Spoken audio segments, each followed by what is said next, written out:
Hello and welcome to The Secret of My Success, the podcast where we explore what it means to live a fulfilling life. I am your host, Erin Curran, and I want to thank you so much for joining us today. Today, my guest is Zayna de Gaia. She is a creative soul who guides others in living a regret-free and abundant life, plus unleashing their heart-based leadership and living their true life purpose.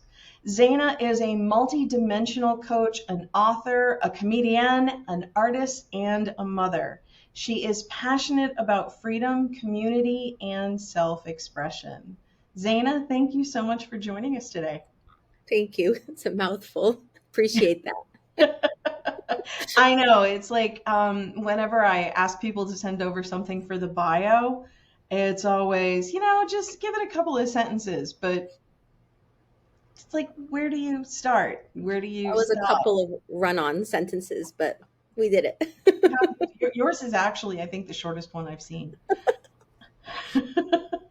So, Zayna, why don't you go ahead and tell our audience a little bit about yourself, a turning point to transition, some place where you'd like to dive into a conversation, and we'll get started. Hmm. Okay. Where Yeah, to I know, start? it's just a small request. Yeah, I there have been a couple of times in my life that were turning points, and I've always growing up, I left my house at 18. I was born and raised in Montreal, Canada, and I moved to Florida with the hopes of freedom. And I'm not talking like freedom, like a country freedom, but I came from a strict Arabic home. My parents were lovely. And, I grew up in Canada wanting to be like the Canadians and wanting to have more freedom. So I moved here and to Florida. And I've been on a journey of self-discovery. I've been on a journey for spirituality. I think looking back now, mostly because there has been such a big void within me, seeking God, trying to understand this mystery of life. And I am, I've studied everything, and for me, it was looking for the beauty in everything. I love Jesus, I love Islam, I love Krishna, I love Buddha. I joke about this, but I'm like the ultimate spiritual. Like I get around, um, and the biggest shift in my life happened 2.5 years ago. It was April 15th when I gave birth to my son. I had the most amazing pregnancy, and I will give a trigger warning for anybody who's pregnant or may have had complications in pregnancy. This could be triggering. I know for me, after I had my son, he passed away at birth. It was hard to hear other people talk about things, so I just want to put that out there. That moment when he was born and I was told there was no breath, I remember turning to the nurse and saying, "Well, can we put breath in? I'm always about possibilities. Can we give him breath?" And she said, "No, we can't give him breath." And I said, "Well, that is effing sad. That is a sad thing." And I remember saying that, and it's important for me that I said that because even then I was able to identify the sadness as something I was experiencing, but not like an I am. Hmm. And from that moment till now, it was a rebirth. So there's been a lot of learning. And my whole life before that, I spent saying, "Hey, listen, life is not happening to you. You're not a victim of life. Hmm. Life happens for you. There's always lessons, and things happen in life as hard as they are because you're in earth school and you're here to learn. And the bigger the difficulty, the bigger the lesson. You've got a huge soul." So when that happened, I remember being in the hospital, and I had a home birth, right? I had the whole water birth, everything. And at the last minute, I was taking an emergency ambulance. And I remember I had that conversation with God. I was like, God, I am so pissed right now. And we'll talk about this later. I'm not in any way shape to like talk about this now, but like I made an agreement with God. We'll talk again about this. I know, this is a thank you God moment, and I'm not there yet, but we'll get there. So that was the beginning of that journey. Wow. That is a lot, especially since, you say that you've been going around talking about life happening for you and through you instead of to you, then to receive this level of a life lesson, it's just kind of like, and you're allowed to curse on this show. So it's a what the fuck. It's like, I would be, yes, shaking a fist going, okay, great. Maybe I need to find a new philosophy because I'm just not digging this. Like, why me? And especially because I've known you for several years. And when you say that you've always been looking for beauty, you always have been somebody that everyone that I know who knows you can count on you to be that uplifter, to be that person to really support. So, what next? I mean, you're in the hospital, you're telling God we're going to put a pin in this and deal with this later. Like, what happened next? That's funny that you said the why me. Because, my partner came in next, and I looked at him and I said, I'm so sorry. And I didn't mean I'm sorry like for him. I was like taking the blame for it. And he looked at me and he said, Z, we don't get to ever say that word in our house again. We're not going down that path. And the work that we've both done, we both have done Landmark, where you learn how to distinguish what happens in life from how you interpret it or the stories you tell yourself. And man, it was all right there, Aaron. Why me? This always happens to me. I'm a loser. I never get what I want in life. I try so hard in life. I put so much effort. I did everything right. I visualized, I ate well, I exercised, I did everything. Why me? And immediately we decided we're not going to go down that road. And I'll tell you that it's such it's a privilege to experience sadness, grief in its pure form without all that caca from the mind. Like once you just, okay, no, we're not going to have that one. That one, no, that's old. Wow, you came back up. I haven't heard you in a while. The loser conversation, really? And then just put all that down, and all that's left is loss and sadness. And we can't rush those. Those just need to flow on their own pace. So I did that. I actually, I think for the first time in my life, I gave myself space to just be. I didn't worry what other people would think, or if I am always concerned about other people. And that was hard too, because I have a big community and I couldn't be with their sadness. And I didn't want to be with their projection of the stories. Oh, I can't believe this happened to you. You guys are really good people. I didn't want to engage in those conversations or give them any energy. And as much as I know everybody meant well, um, I really had to turn inwards. And I did. I spent a lot of time. I mean, I live at the beach. I'm very blessed. So the ocean for me is a source of, it's a connection to the mystery. I actually moved to the beach because I want to be close to God. That's my search for God, like on the outward, because you're not going to really find God outside. It's all inside. But there are gateways to that give us signs, and nature and the ocean is one for me. So I spent a lot of time um, by myself, and I didn't want to talk much. And I let myself be sad, and I let myself, I don't know, be in a new space I've never been. Um, and I had set up my life to have like 6 months to a year off. I really wanted to be a house mom. I didn't want to like go back to work right away. And I found myself having a lot of time on my hand. And that's how, I got into comedy. I went to see a comedy show. Me and my brother, we saw an ad for a class for stand-up comedy, and we took the class together so we can get out of the house and do something that's healthy, which is laughing. And I really took that.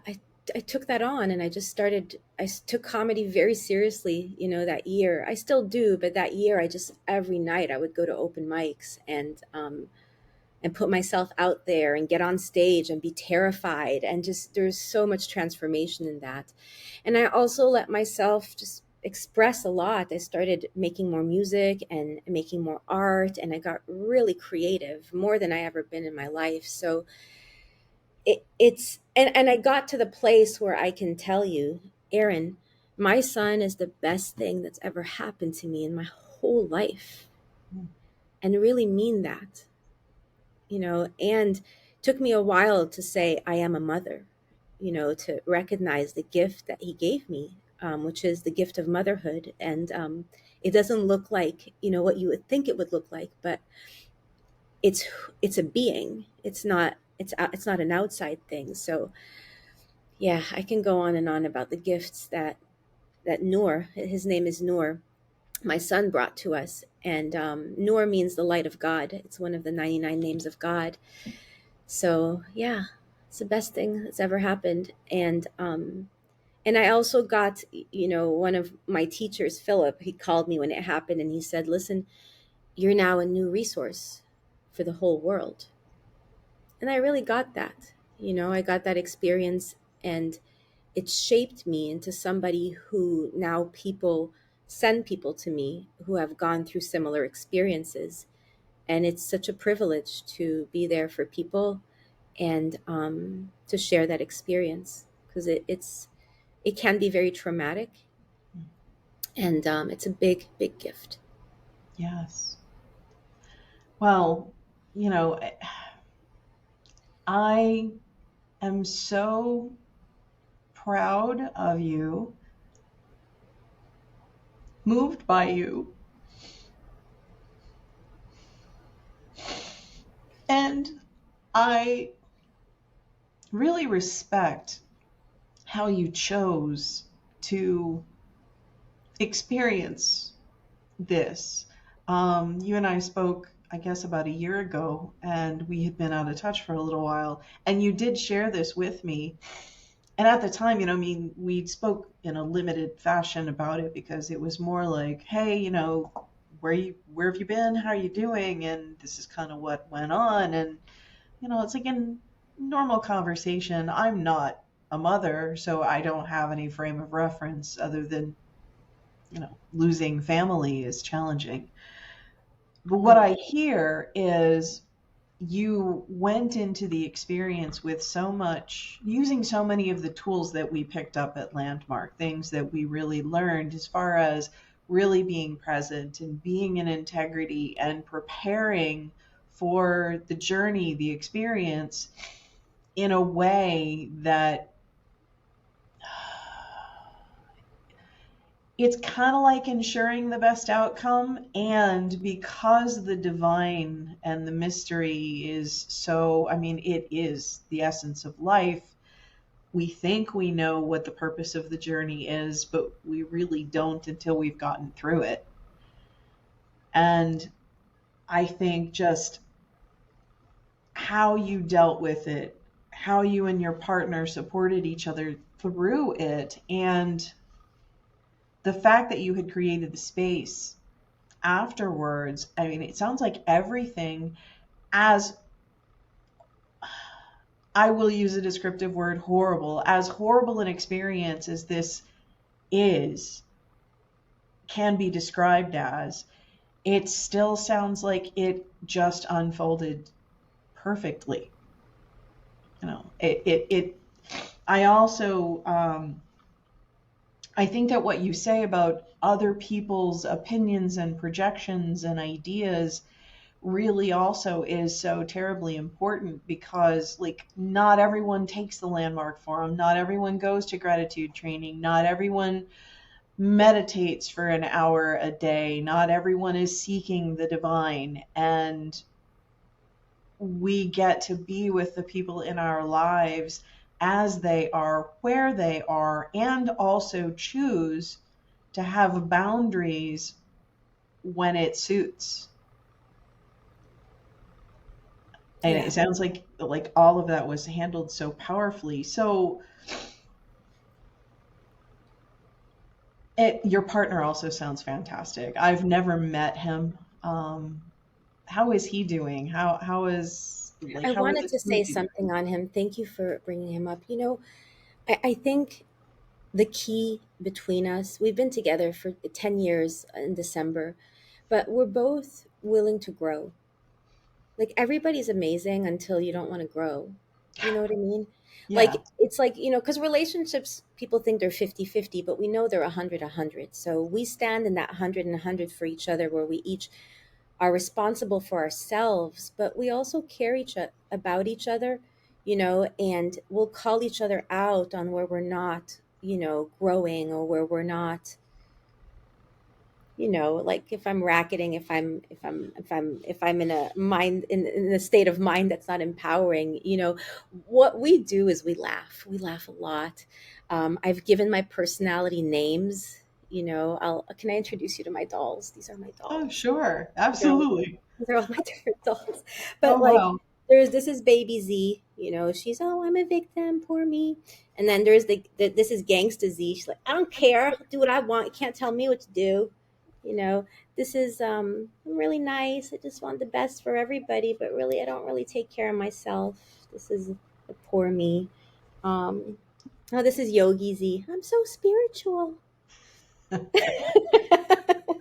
But we I'll talk about the girls later, but we that he inspired me to make those, actually, because it's just owning all the parts of me, and he does the same with himself. So we're both doing great, Erin. And one of the things that came about after Noor came is this woman came to us from the sky. I don't know, she's an angel, but she's a therapist, but I think she's beyond a therapist. She's a guide, a spiritual guide.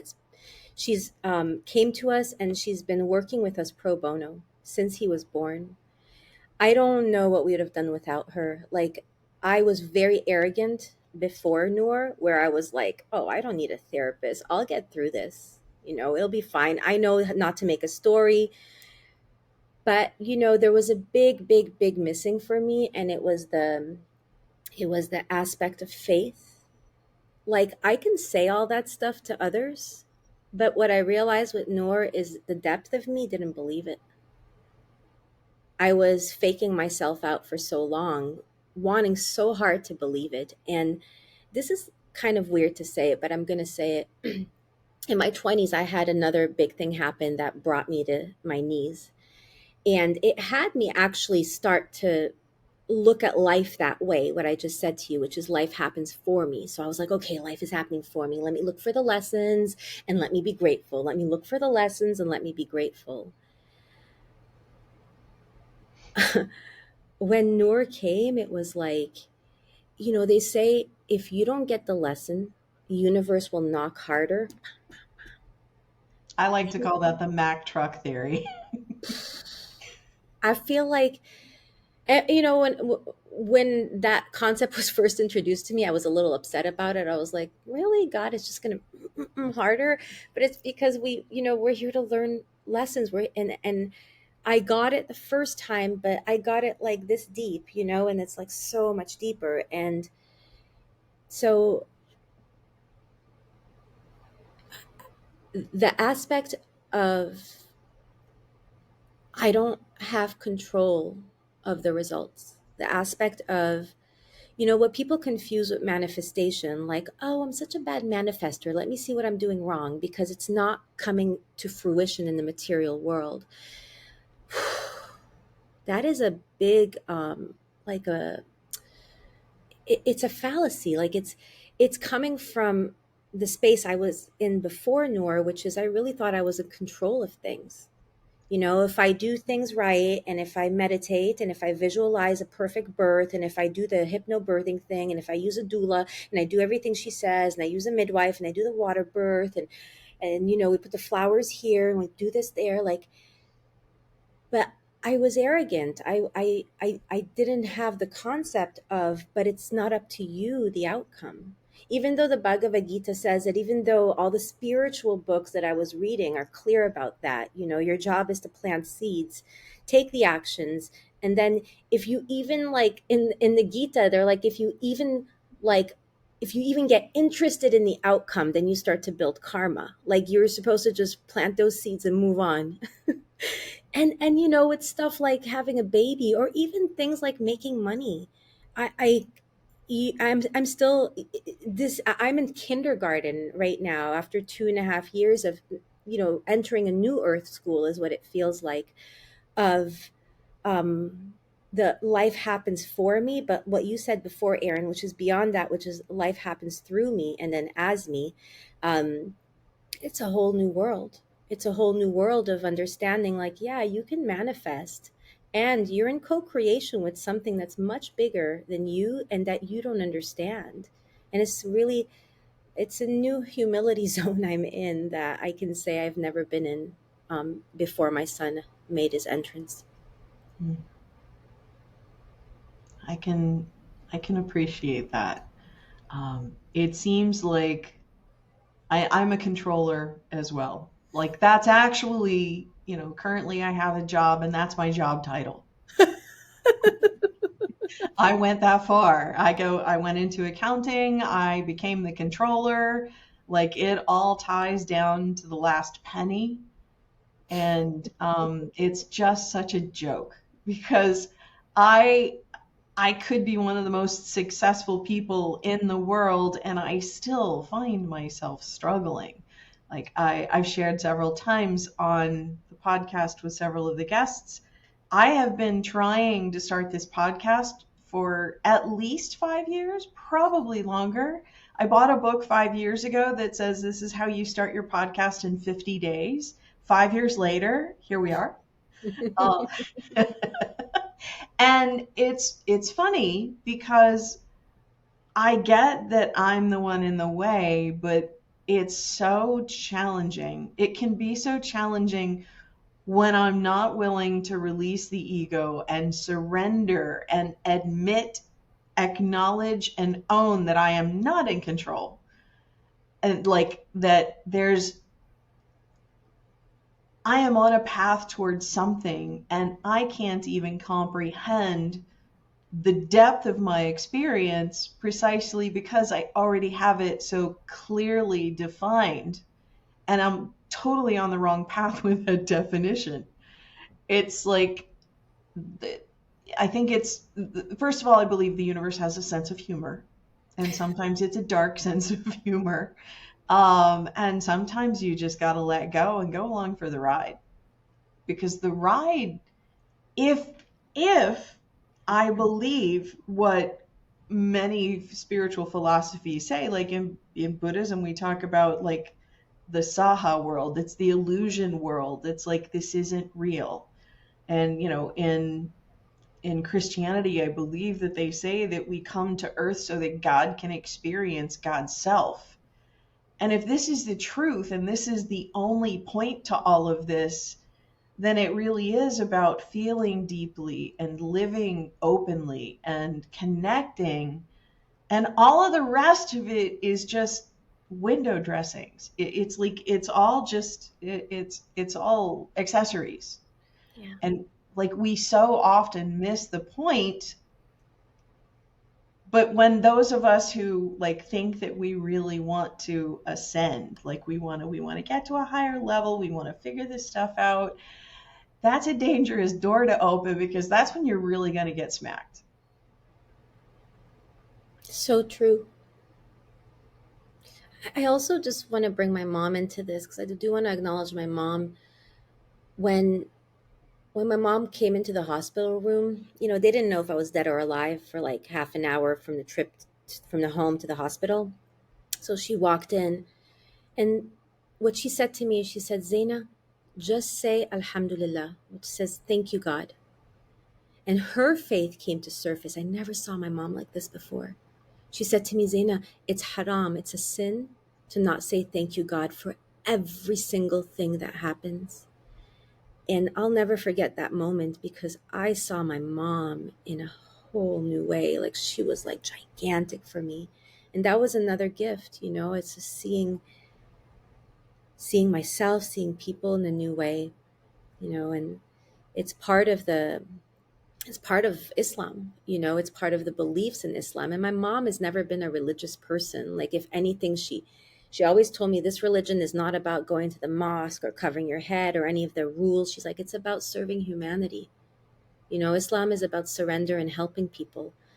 And my mom just was never one to share with me religious things, but the key things that she shared with me, which is say thank you, God, for everything, and we're here to serve one another's. It's like that's all I need to know.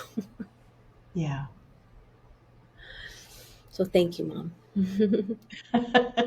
That's really beautiful. Thank you for sharing.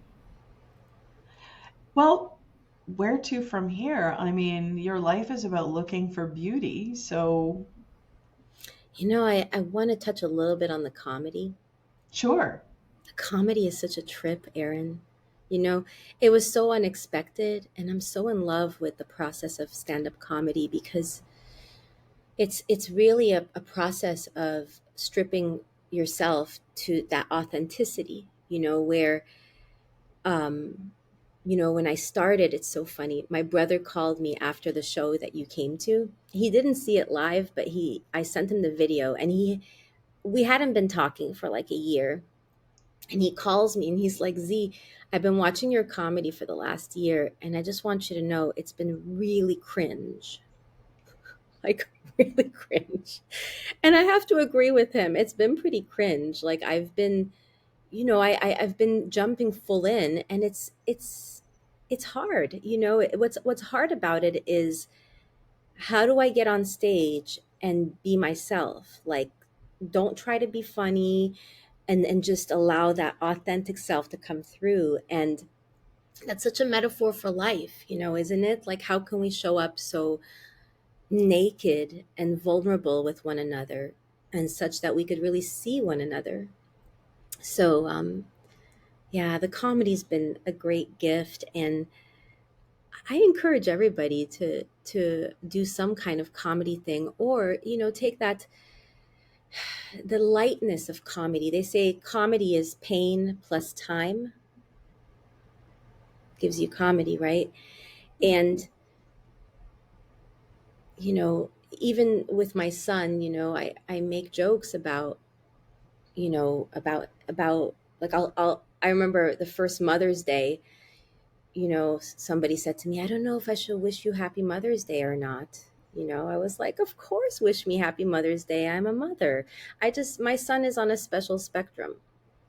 You know, he's in the spectrum of the angels. I mean, I thought that was funny. And, but that's been it's been my way of coping, and it is my way of coping. And laughter is a fantastic medicine, you know, and we can only get there when we take the significance out. When you said the universe is full of jokes, I mean, life is pretty funny. Even the gruesome stuff can be funny. I make a lot of inappropriate jokes, not on stage. You know, I try to honor that space. Like I wouldn't want to go to a comedy show after going through trauma and hear somebody laughing about, you know, losing a baby. It's not something to laugh about. It's a very difficult thing to go through. And there are aspects of life that we can make light of, and it's healing. You know, it's a healing tool. So yeah, I'm so thankful for comedy, and I've taken a break as far as going out every night. It got to be a little bit much. I'm not a night person much. I like to go to sleep early, so it messed a little bit with my lifestyle. But I took it on for a year and really enjoyed the nightlife, and you know, the dingy bars and clubs that I would go to like get that stage time. And that's why I started doing my own shows. I wanted to invite my friends to places that I would go to. And where I enjoy the food, and I'm not much of a drinker, so just, inviting people to bars, but it's been a great journey. I'm actually working on a book now with other comedians, and I want to hear the life lessons that they've learned from comedy. Because I have a whole list of them for myself. So we're going to be sharing that in a collaboration soon, which I love doing collaborations. I think that's brilliant. I went to your show. I guess it's been 2 or 3 weeks ago now, and you've invited me before. I know a couple of the people who are on the roster, so it was fun to go and to experience all of it, and the courage that you ladies have just to get up there, because some people just either naturally know how to nail it or have been doing it for so long that they've worked out what works for them. And then the other people who are either newly into it or just really trying on new aspects, it's it's got to be really refreshing, because I'm sarcastic as hell, and people laugh at a lot of the things that I say, but usually I'm not intending to be funny. So to go up on stage and to try to intentionally be funny, you were kind of pointing to it earlier. It's like, that person, like you go to the party and there's that person who's trying to be funny and they're annoying as hell. And like, I don't want to be that person up on stage where everybody's just sort of staring. But at the Oh, same time, like, if you can bring joy to people just by making fun of yourself or making fun of something that somebody in the audience might be struggling with but had never looked at it from that point of view. I remember you know, in my landmark forum, the very first time I went up to the microphone, David Cunningham. Cunningham, yes, David Cunningham was my forum leader. And I'm up at the microphone and I'm complaining about my mom, and there was something with like a battery in one of the microphones went out, and I made a vibrator joke in front of the whole room. He laughed and he pointed, he's like, "Now I see Aaron." I was like, "Oh my," mortified. But at the same time, it's true. I mean, like, That's a perfect example. Like that's when the real funny comes out, and that's the hard part in comedy because you're trying to be funny. I think the shift is happening for me now. Like at the show you were at, my my one goal was to have the funnest time. I didn't care if you guys laughed. All I cared about was I having fun and how much fun and I kept checking in with myself. Am I having fun? Am I having fun? Because that's when the real comes out, right? Because if you're not having fun, nobody's laughing. And I've had a lot of those. And that does give you it gave me a lot of confidence to do so many open mics because open mics often are at places where people are not there to listen to jokes. They're talking with each other and they're drinking. A show is so easy because you guys are there. A lot of you knew me. I knew you would laugh and encourage me regardless, even if I tanked. So the shows are great. They're a lot of fun. It's what we do to get ready for the shows, which is go to open mics. That is like, oh my God, it's brutal. And I got to the point where it wasn't brutal anymore. Like it still is difficult, but the terror went away. There was real terror at the beginning. I would be so scared. I'd be sitting there waiting for my turn and I was like, why am I doing this to myself? But I knew afterwards I would feel so great. It's a high. It actually became like this like I got to get back on stage. So but it's the high of feeling that fear and then overcoming the fear. And then I was so proud of myself. It was a big confidence booster for me, knowing myself as somebody that can experience all that fear and do something extraordinary, anyways. well, now I have to ask the question, if people at open mics are not there to listen to the person who's on stage, what the heck are they there for? A lot of times they're like bars and they don't know there's a show going on. You know, Oh, a lot of open mics don't have real people. They're just comics watching each other and we're like laughing at each other's jokes. Like that's what I started seeing. I would go to open mic and it was all the same people. We all go to the same places. And then there's like a couple of people hanging out at the bar. They're like the regulars at the bar that come there every night. And they're just like, oh, there's a comedy show. I'm going to keep drinking and listen to this person. But you know, it's like, it's an interesting experience and it builds you. It's like, and I get to the show and I'm like, I'm not phased by if there's no laughter. You know, most people that go to comedy shows experience them like this. And then they turn to their spouse and they're like, my God, honey, that was hilarious.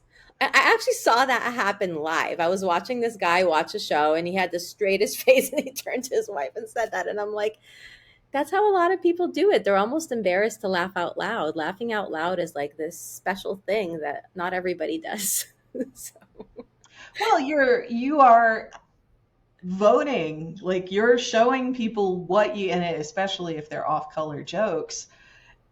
In our political day and age, people are afraid to express their ideas and opinions yeah. because like I think it circles back to what we were talking about earlier about authenticity. We say we value authenticity, but how much of a space do we provide for people to truly be authentic? No judgment. Because so for somebody to be authentic, it's a courageous act. And how much are you really supporting the people around you to be who they are fully and have them feel safe expressing that? So many layers to that, Aaron. You know, as you're saying that, I'm like, man, I really thought I was authentic, you know? Like, I really, and looking back now, there's so much fluff that I've put out into the world because I want to maintain an image. Even now, you know, I'm looking. I had a friend write to me and he's like, oh, I hope you go back to doing like spiritual and well being stuff in your career. And I was like, that's interesting. You know, I was like, I'm not putting out so much spiritual stuff right now. And then people have this image of me that I'm, you know, onto something else. But like, I've never felt more spiritual in my life. But it's not something I have to like put out there anymore. It's not even something I not necessarily have to share, but like, you know, for example, I teach crypto and we just did a crypto boot camp. And like every morning we would meet to work on our crypto project. But we would start with like a meditation and the breathing exercises. And I really created with them the mindset it takes to go into something like this and how to manage our emotions so we can actually do this professionally and not based on our emotions, which has people just screw up a lot of things. So there's a new level for me of authenticity where I'm not putting myself out as somebody who's authentic. You know, I'm not putting myself out as this image that, quite honestly, I've put a lot of energy in my life to put out into the world so people can see me a certain way. It does take courage to be authentic and it takes honesty with ourselves. I think I've been more truthful and honest with myself in this last year than I ever have been. Like owning that even though I really want to be spiritual, I haven't been that spiritual. Even though I really want to have faith and believe that the universe has my back, my real belief is like the universe is like out to get me, you know? So that it requires being willing to get naked on stage. You know, it requires to be willing to screw up in front of people. And it also requires like letting people think of you what they will and be okay with it. Like, and that's part of the control, isn't it? Like I'm gonna control what everybody thinks about me and then put out the perfect image that I want people to think of me. And I don't even know me. I'm still getting who I am. So yeah, it does. Yeah. I had an experience a couple of weekends ago at a women's retreat where I always have, okay, so even though I love speaking on stage, and even though I'm hosting a podcast where I talk to amazing people, and even though the people that know me know that I can dive really deep into a conversation, I am naturally an introvert. I like one-on-one, really deep, very juicy kinds of conversations. I am not the sort of person who goes to a party, engages in small talk. I don't hang out by the water cooler. Like, I don't do any of that stuff. And so I have always had this experience where I see people being social and connecting and laughing and talking. And, there's like a little bit of jealousy and a little bit of longing. So I'm at this women's retreat and I'm sitting by the fire with these ladies and they're being all huggy and after about a half an hour, I'm like, like, ah, and I had to go be by myself and like sort through what was going on for me. And one of the things that I really was in process of discovering was I have spent so much time with, my mom was like very controlling. I learned a lot of it from her, got a lot of my personality aspects, but she controlled how I expressed myself. And so as I get older, I'm starting to realize how little I even know about myself because I haven't allowed myself to really dig deeply. And if I don't know who I am, how am I going to know where my boundaries even are? So when you talk about like us expressing ourselves in public and people perceive us in a certain way, and then we dig down a few layers and we start to see that that way of dealing with life was more a coping strategy or a facade because it was the way I was going to be approved, acknowledged, included, belonging. And then when I give that up, the people that I was belonging to, who really weren't my tribe in the first place, are giving me feedback. It's like crabs in a bucket. I really don't want to be here anymore, but I kind of can't get out because like I'm so conditioned. And it can be really challenging to let that stuff go. Plus, there's this whole vision of what a spiritual person looks like. And I've really been coming to terms as I've grown. I cuss. I just, yeah, no, I'm sarcastic. I behave badly. I have all these things. And it's like, I keep going, but how can you claim to be spiritual? I've been practicing Buddhism for 23 years. Sometimes I'm like, I don't want to tell people that because then they're going to look at me and go, you Buddhist? Like, I'm expecting somebody to be totally zen and you're flipping people off in traffic, screaming to heavy metal at the top of my lungs when I really just need to get shit out. And it's like, I have found space to give myself permission to really express in those ways. Because That's so it, like you beautiful. say, you're not being spiritual for somebody else. Your spirituality is a journey of self-discovery and creating relationship with the source, universe, God, whatever path you choose to connect through. And sometimes community is the part of the path, but choosing community can be a dangerous thing because it can be deceptive. So get that, Erin. And I so relate to everything you said. Like, the thing you were saying about you being an introvert and how that is the way, like, I'll give you the flip side of it is you may look at me and I'm the butterfly at a party, you know. You know what I discovered about myself is most of my life I've put myself into leadership positions where I'm at the front of the room. I'm the one leading. And in the last 2 years, I haven't had much of that. And I'll tell you, I've had a like midlife crisis with that because what I saw is that was my coping. Because if you put me in a group of people where I'm not the leader, I shrink.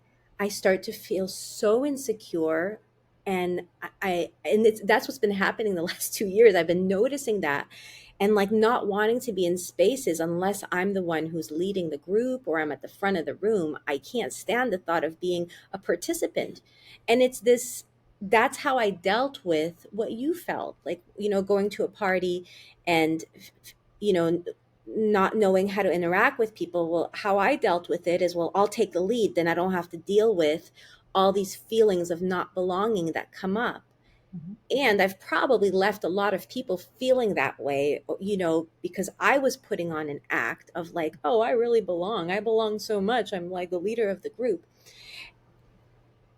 I still lead groups, and it's shifted for me. It's shifted, like, because I'm observing myself more in it. And it's this, like, we all want to be special. We all want to be special. And we are special. Everybody's special, just like everybody else, right? I love that.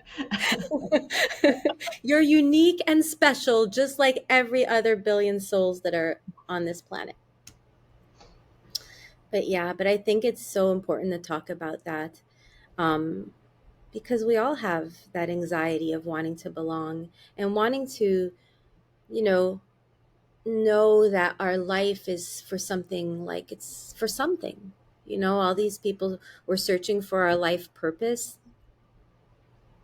and then we're just going around in circles. And really, I mean, I believe it's right here. Where else can it be than in this moment?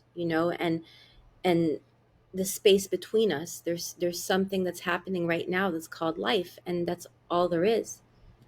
And then what's our purpose here? Yeah. And if you're looking for it to show up in a certain way, you're definitely going to miss it. You are. A lot of people look for their life purpose, like, what am I supposed to be doing? I don't know. A while ago, for me, I was like, gosh, my life purpose is to love. That's it. And it's to love people despite all the stuff that are not lovable, to be the one who can love. And I mean, that's mine. I'm not saying it's everybody's, but I think everybody's has something of the flavor of that. We're here for others, like, we're here for each other. We're one unit, and for some reason we're like these drops of an ocean, and we impact and influence and affect each other in so many ways that are invisible.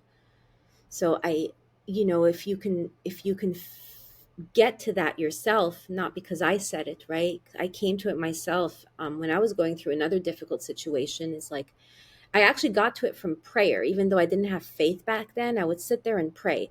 And I would pray for myself. God, please help me get out of this situation. God, please help me be. And then, after like days of praying for myself, I'm like, how long can you pray for yourself? And then I started praying for other people. And something in me shifted. And I realized it was much more fulfilling to pray for others. And it's not what I did that gives me my life purpose. I could be a server at a restaurant. I could be, a life coach, a spiritual leader. I could, sell dolls. Regardless, it's not the doing that gives me my life purpose. It's knowing that I'm here to experience love in a big way. And that gave me a lot of freedom, because then I knew what I was here for. And I think everybody does have a special thing. Like, my special thing, and it could be somebody else's, but a different flavor of it is, I will love you no matter how nasty you are. If you come and tell me you killed somebody, like, I still can find love, and that's my earth school.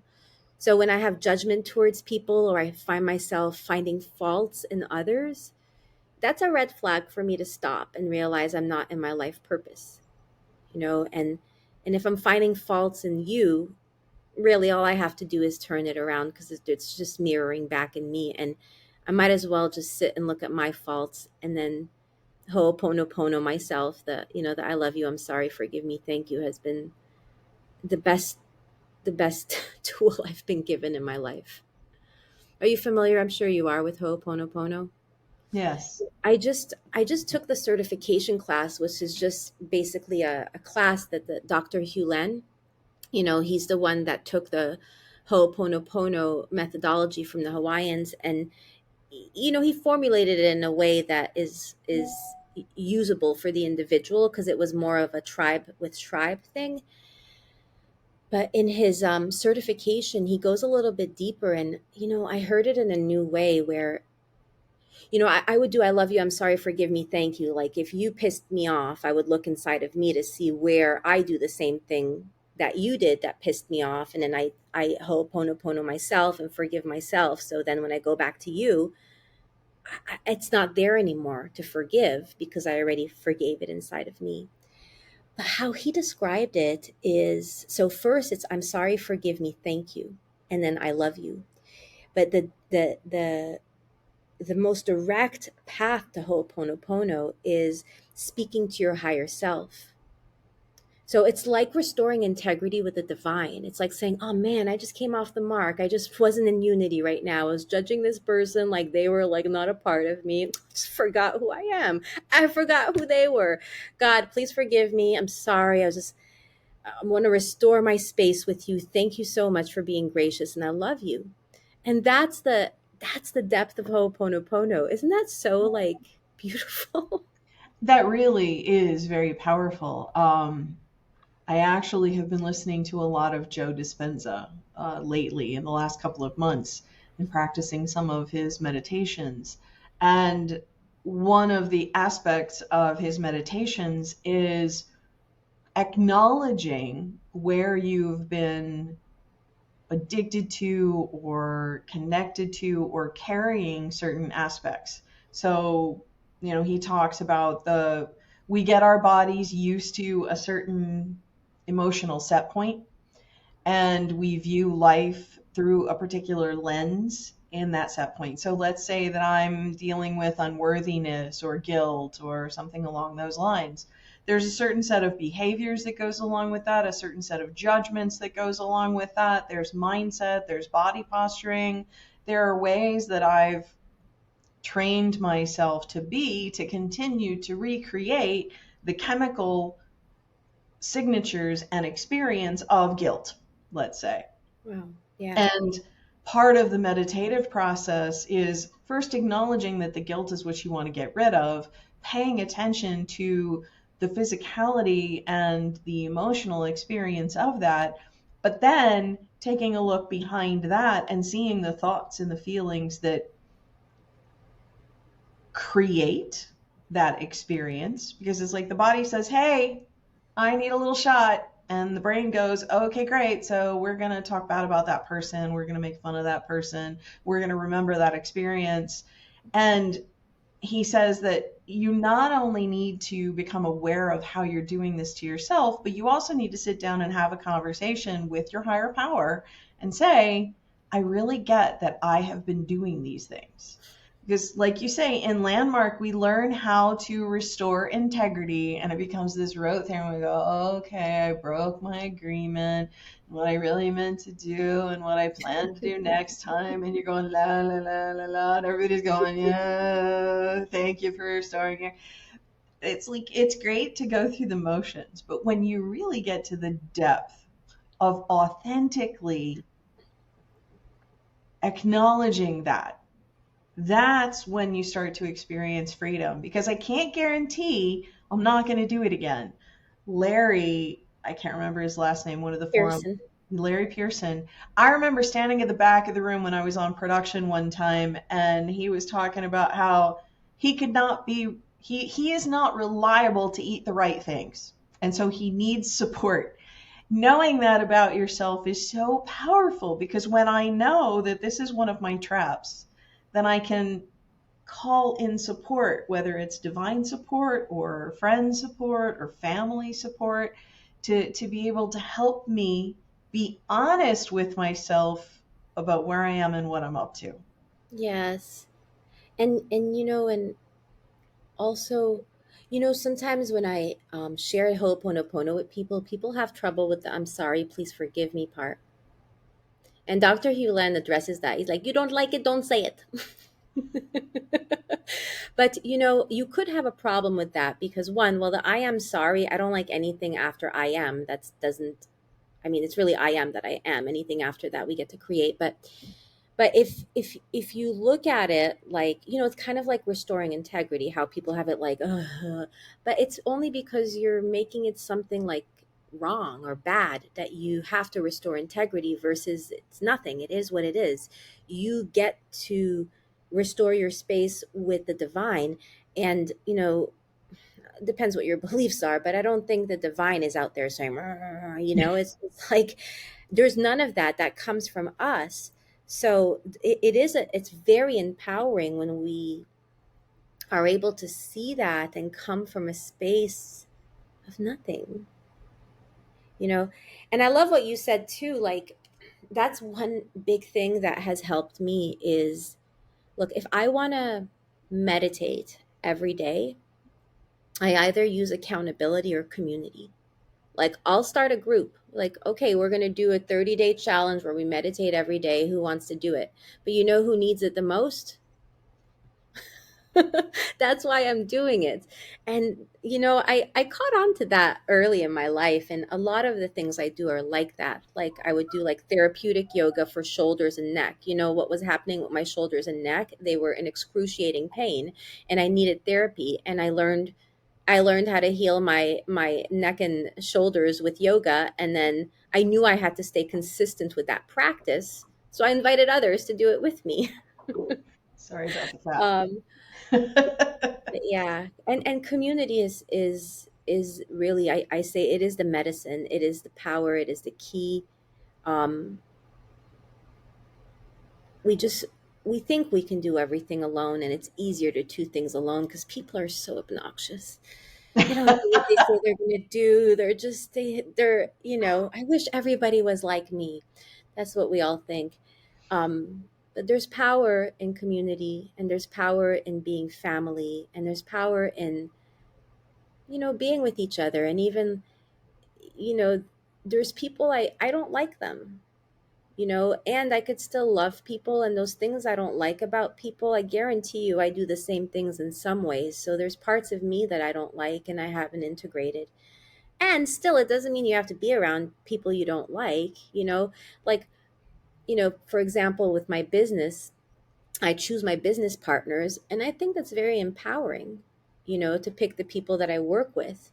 And there's a certain type of people that I want to work with, and that's okay. And it doesn't mean I don't love other people. I just know that I work well with certain types of people and there's a synergy there.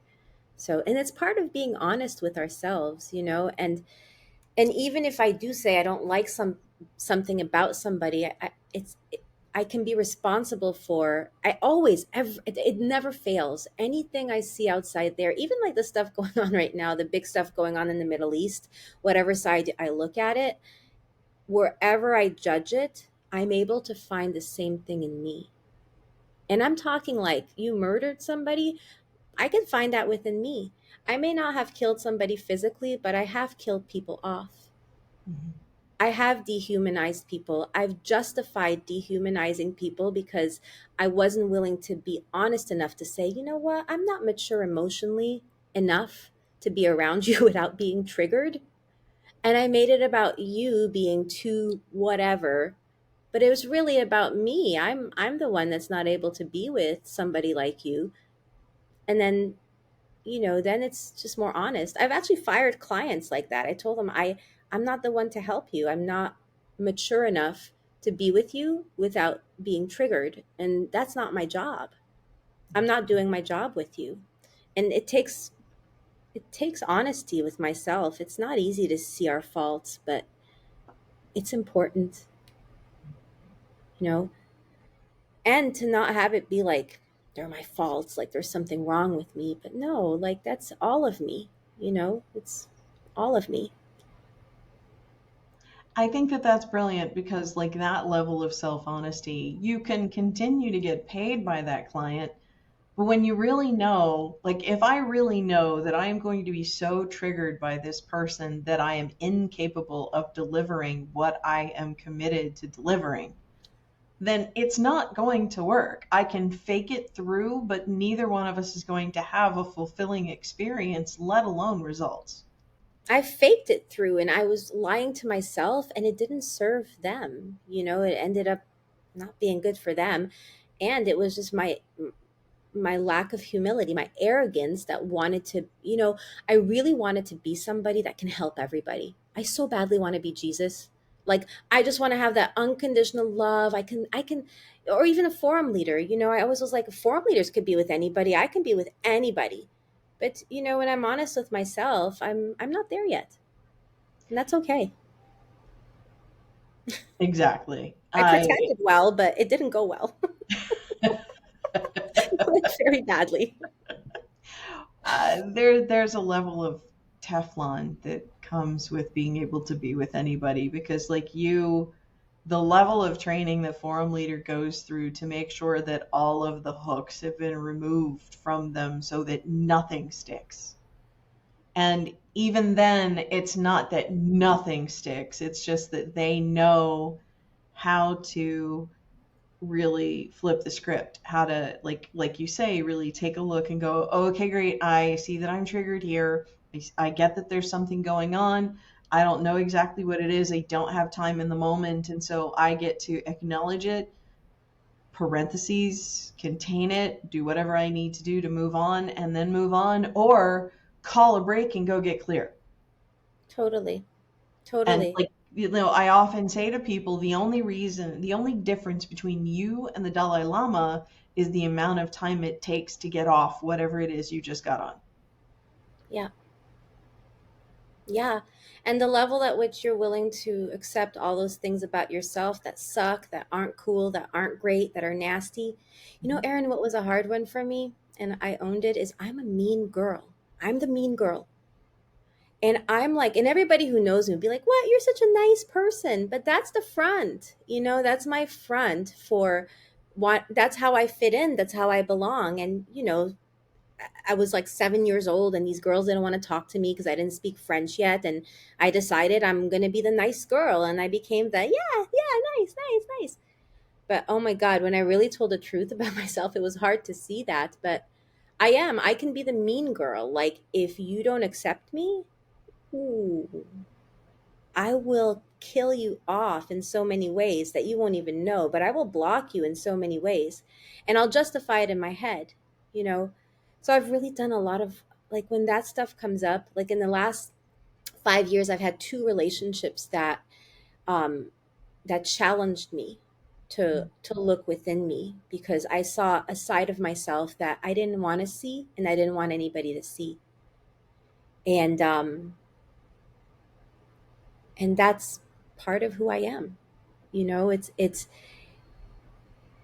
what I think one of the things that, like, people like forum leaders, that we see them like not so triggerable by any kind of person, because they've they've been rigorous in looking for those parts, and then really taking responsibility for themselves, and then not denying those parts of themselves. In fact, they own them, they wear them, but they know that that's not who they are at the core. So then when you see it in another person, you're not triggered anymore, because it's done. You've owned it for yourself, and you have that compassion and that grace for yourself. And as soon as you have that compassion and grace for yourself, man, it's like, when people are like, oh, I'm trying to become more emotionally, like, not triggered, it's like you're trying to, like, fix the symptoms versus getting to the source of things, which is your own triggers with yourself. So once you do that work, you don't have to manage your emotions and all that stuff. You just are with people however they are. And then if you don't want to be around somebody, you could just walk away without it being something. Like, it's just really respecting the other person. And the new thing for me is respecting myself, which is, that's, yeah, that's where it starts. You don't have to make the excuse in order to make it the other person's fault or something else. It's just, this isn't a fit for me. Yeah. That's Yeah. really Like, powerful. I can love you because I love myself. And yeah. Beautiful. Well, as amazing as it, I don't know if you realize we've been through an hour. So You are right. It flies when we're having fun. absolutely. I mean, one of the things that I say is I love this podcast because I get to talk to amazing people who I talk to anyway. And these are the kinds of conversations that we usually have, but I just get to record them and let other people listen. So Totally. And we wouldn't usually block out a whole hour. So it really is It's really special, Erin, and you really are a beautiful space to be doing this. Like, how you listen me, and just this conversation. It was so natural, and also really acknowledging. Thank you for doing this, and yeah, this is amazing, and I'm excited for you. I'm excited for the people that get to be on the show, and I'm excited for the people that get to the listeners. Because what you're bringing is really needed in the world right now. These conversations. So thank you. You're welcome. Thank you. I acknowledgement received. Fantastic. Any parting thoughts or last words that you'd like to share with our listeners and or viewers?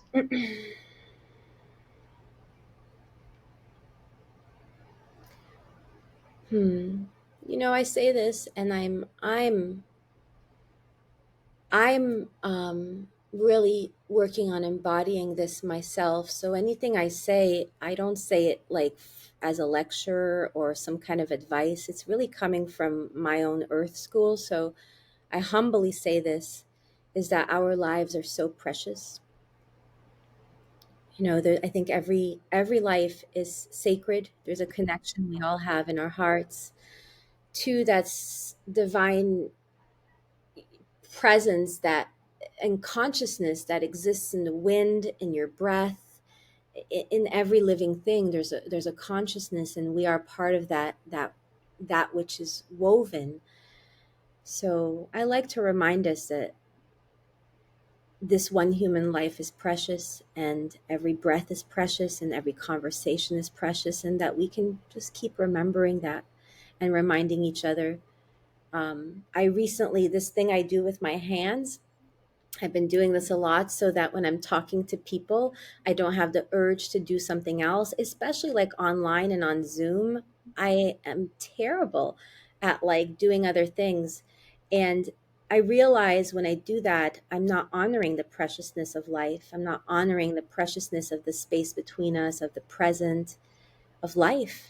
So, you know, keep your hands to yourself when you talk to people and really honor and do our best. Comparing ourselves to others is so stupid, and it dishonors the sacredness that we are. And I say that because it's so big right now with social media. It's so easy to look at other people, and even in my business, I work with a lot of people, and I'm like, well, I should be there, and I catch myself and just keep respecting myself, keep coming back to honoring the preciousness of my life. So, Well said. Thank you. thank you, Erin. You're very welcome. It has been an absolute joy to spend this time with you, Zayna. Thank you so much for your wisdom and for your graciousness and your honesty. It means a lot. Thank you. You're welcome. Okay, so you have been listening to The Secret of My Success. This is a podcast where we explore what it means to live a fulfilling life. I am your host, Erin Curran. Thank you for spending another hour with us. And until next time, bye.